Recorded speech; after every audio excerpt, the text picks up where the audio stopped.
Ribe, a Viking Age town in the southwestern part of Jutland, which has lots of features which resemble what you've seen from Truso, as you would see from after I have presented the town I come from. And throughout Ribe's long history, the town has experienced both rapid growth and rapid decline. In late medieval and early modern times, these dramatic changes are well attested and can be studied through written sources, artifacts, and surviving structures such as merchants' houses, public buildings, or churches.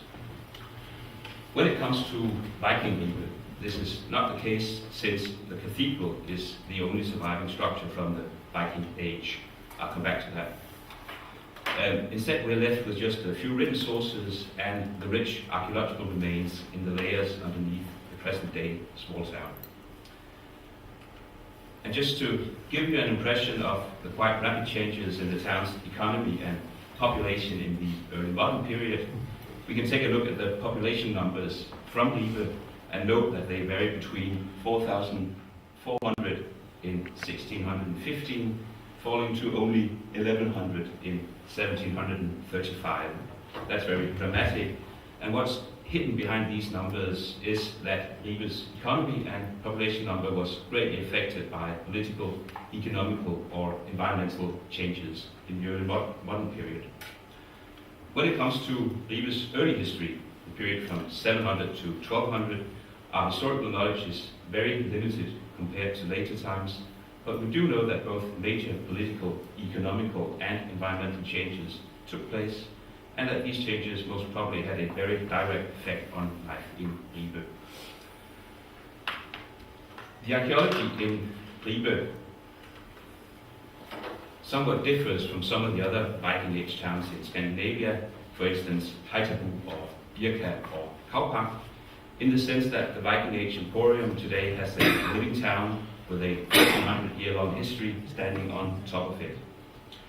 This means that parts of the Viking Age structures were covered under thick organic layers during the medieval period, while other areas have been intensely cultivated ever since.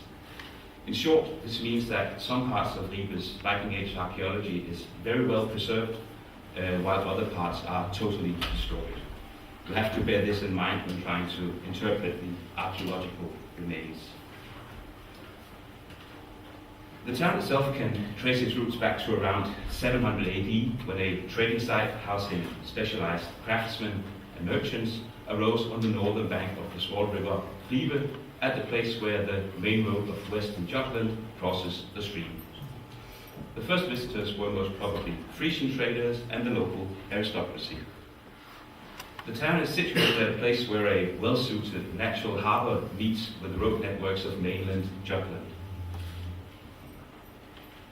Hairline running on the watershed in eastern Jutland is quite well known, but in the Viking period the western counterpart, Ribe, might have been of a similar significance. And of course, Ribe housed lots of international trade, but also lots of more regional trade went on, and it's quite difficult to speculate about the town's 8th century catchment. But in the medieval period, Ribe's merchants possessed privileges to trade all over Denmark, and this might be a late reflection of a very large catchment. We have to remember there were no other towns in 8th century Denmark, perhaps except for Rerik and Aarhus.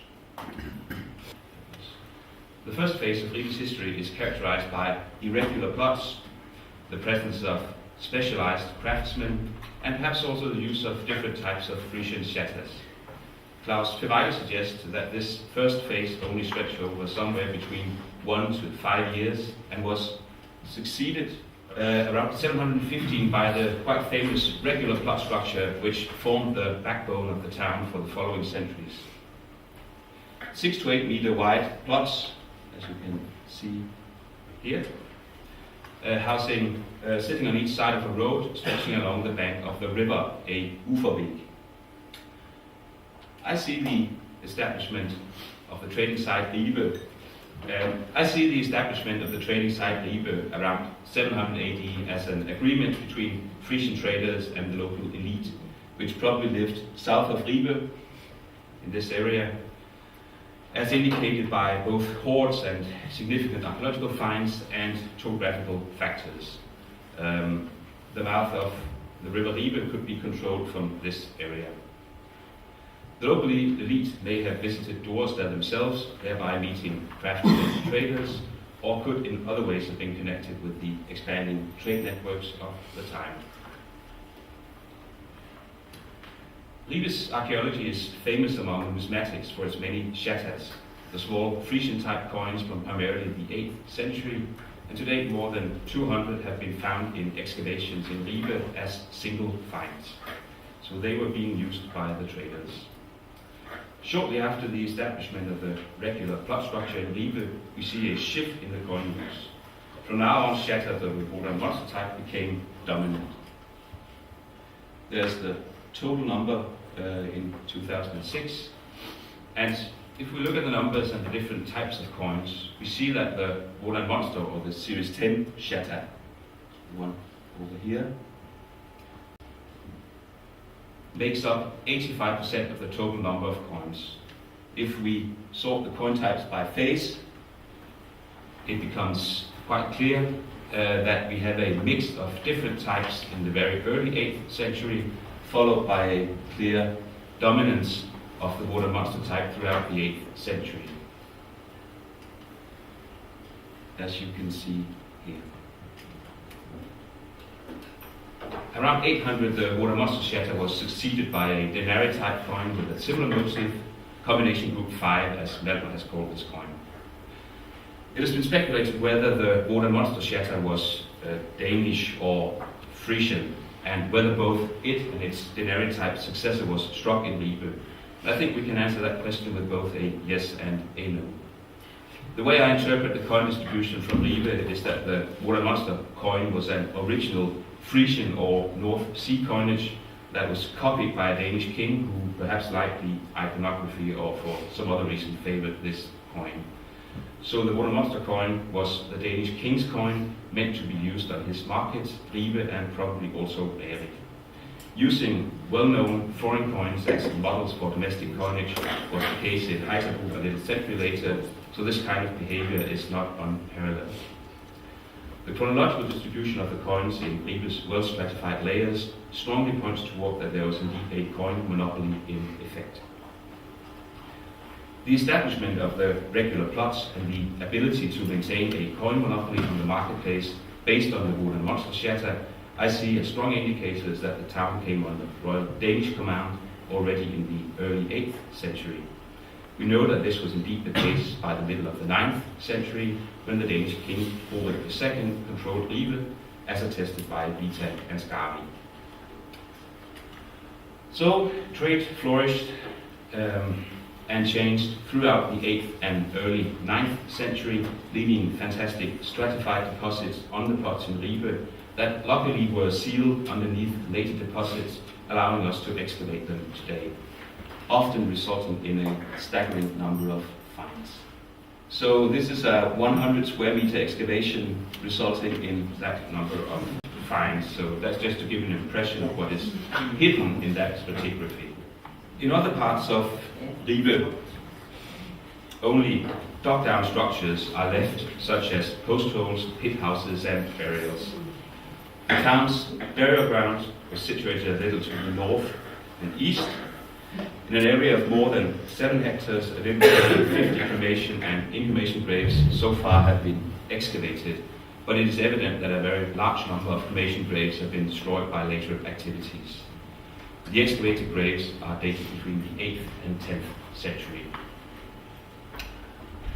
When the semicircular so-called town ditch A was dug in the first half of the 9th century, the structure of the Viking Emporium seems clear. We have the Uferweg running here, and we have the old main road of Western Jutland running through the Emporium. It meets exactly in the center, and the town itself comprises an area of around 14 hectares.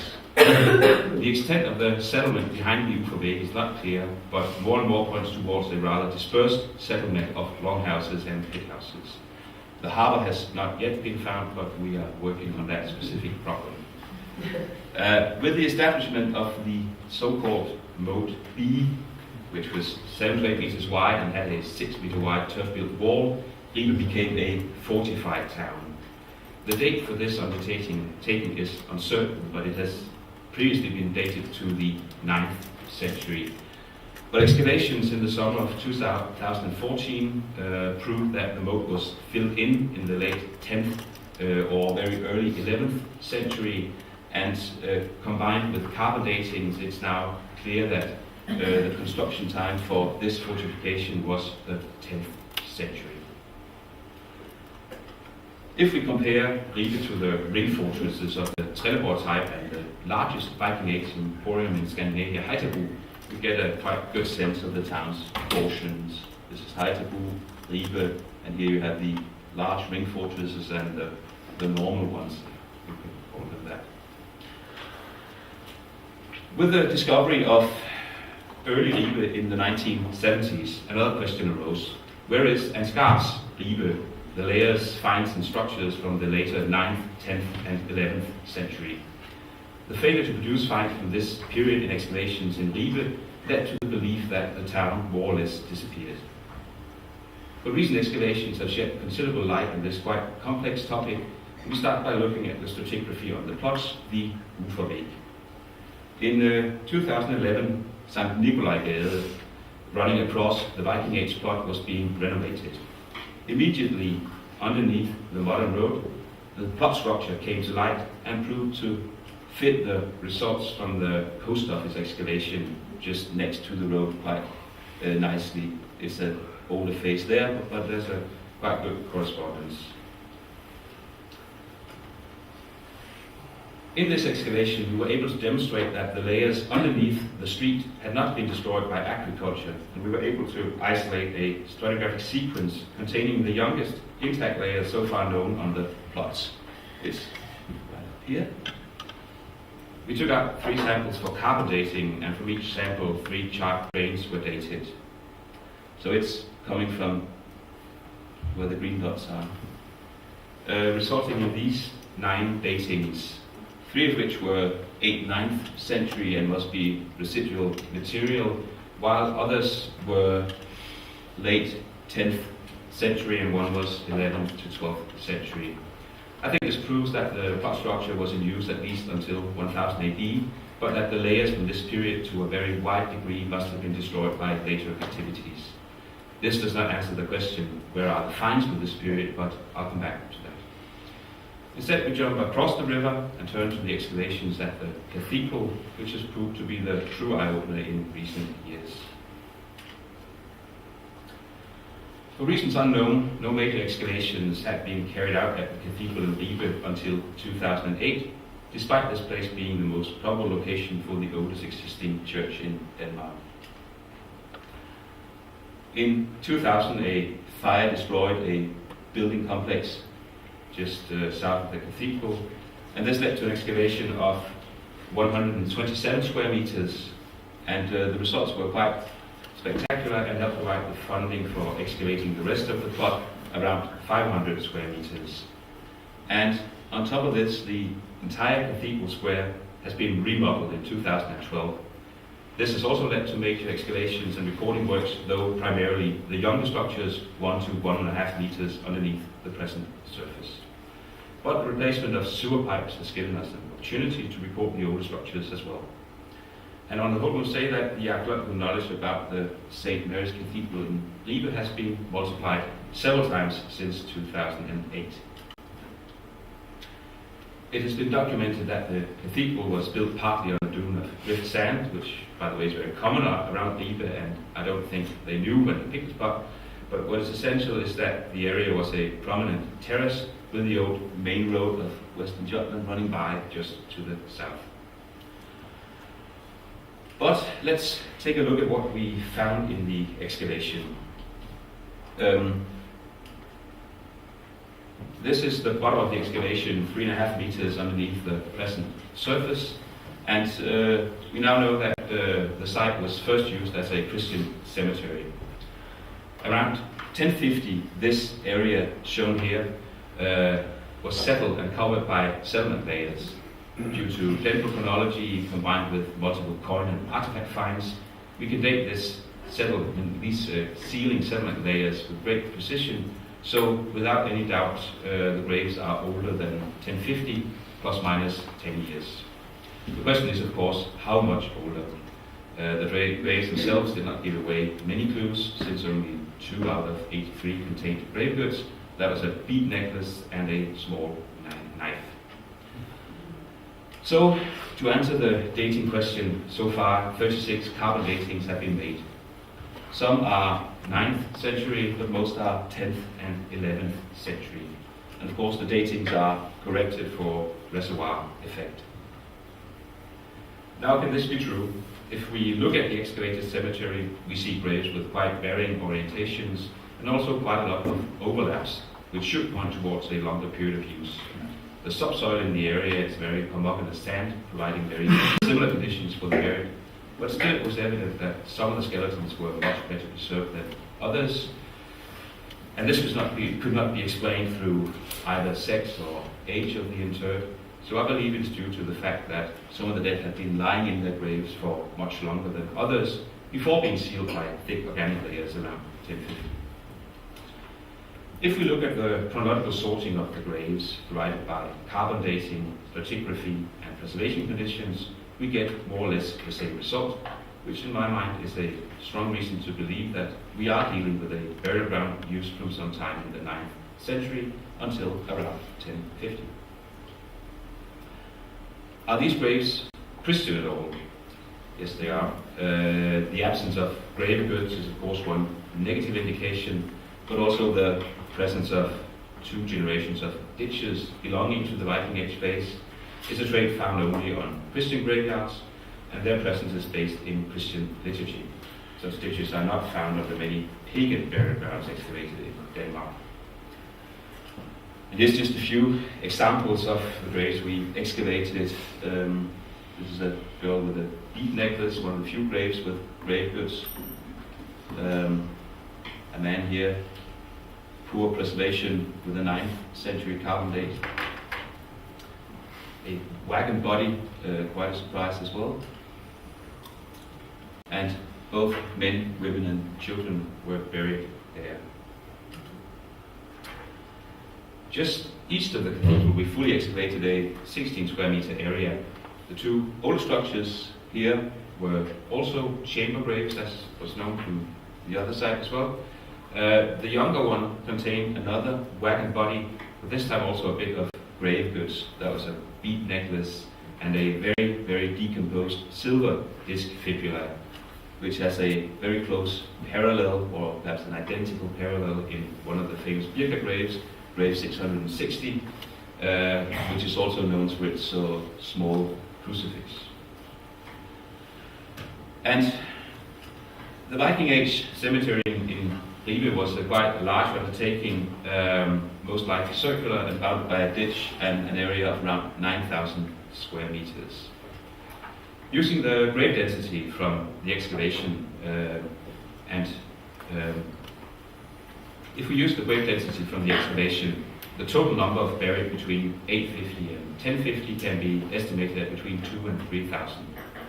And of course, several wooden churches must have been standing before the stone cathedral came, probably someplace underneath it, and at least one rune stone also stood here once. We found this quite interesting fragment.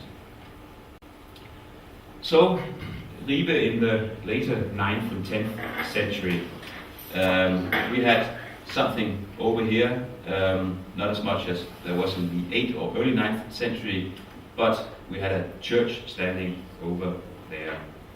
But still we had no significant finds from the later 9th and 10th century. That is quite strange. I can't present a complete answer to this challenge, but I think there are at least 2 important factors we have to consider. The first being political factors, the Viking raids in the North Sea, the split up of the Frankish Empire after 843, and the possible collapse of royal power in Denmark in the later 9th century were all events that made it more difficult and dangerous to be a merchant. And I find it quite likely that most of Ribe's southwestern trade connections suffered badly or shut down entirely in the later 9th century. So Ribe went from being an international to a more regional market site, meaning that most of the good stuff disappeared from the archaeological record due to the disappearance of the merchants and the specialized craftsmen and their waste materials. The other reason being taphonomy, the destruction of cultural layer through human activities from the medieval period and onwards, which has been a huge factor in understanding what we excavate in Ribe. But no matter what the answer might be, it seems certain that the level of activity was only a very small fraction of what went on in the 8th and early 9th century. The church in Ribe must have been funded and protected by Hamburg Bremen in the beginning and during the difficult years in the later 9th century. In 948, Ribe was made a diocese, and around 1020, the Danish king, Canute the Great, expanded this diocese to include all of Jutland. That was changed again in 1059, when Jutland was split up into 5 dioceses. Ribe, as a religious center in the 11th century, has not left very many archaeological traces that we know of, not yet at least. But by the mid-11th century, things began to change. A semi-orthogonal plot structure connected by roads centered around the cathedral was laid out. The excavation at the cathedral showed that this happened somewhere around 1050. Probably a bit later in the 11th century, all the roads in the towns were paved with a mixture of animal bone and stone. On the plots in this area, houses were built, pits were dug, and cultural layers were being deposited. The level of activity exceeded anything the town had seen before. 25% of the pottery from these periods is imported, Pinkstoff ware, Pafart ware, and Argentite wares. So the southwestern trade connections came back to life. Probably before 1100, another 5 church parishes were laid out on both sides of the river, resulting in 3 churches on each side. So Ribe went from being an emporium to a civitas. The south size of the town around 1100 can be estimated at around 65 to 70 hectares, almost 3 times Viking Ribe. There's a possibility that Ribe was more or less controlled by the bishop. According to the bishop's chronicle from Ribe, the famous bishop Odinkar, who died in 1043 and was a member of the Jelling dynasty, donated lots of land to the diocese. In the 12th century, we know that the bishop received half of the income from the town and the mint. This lasted until 1234 and may go back to the time of Canute the Great. Throughout the 12th century, Ribe experienced rapid growth. Around 1200, the town was fortified and comprised an area of around 90 hectares, making it the largest town in Denmark. Ribe was to function as the entire country's export harbour towards northwest Europe. But then came the Hanse network and things went downhill from there. Finally, I made this very rough and debatable estimate of Ribe's population numbers between 700 and up until the 14th century, just to see the enormous changes which may have happened in the period that I've been discussing now. Thank you.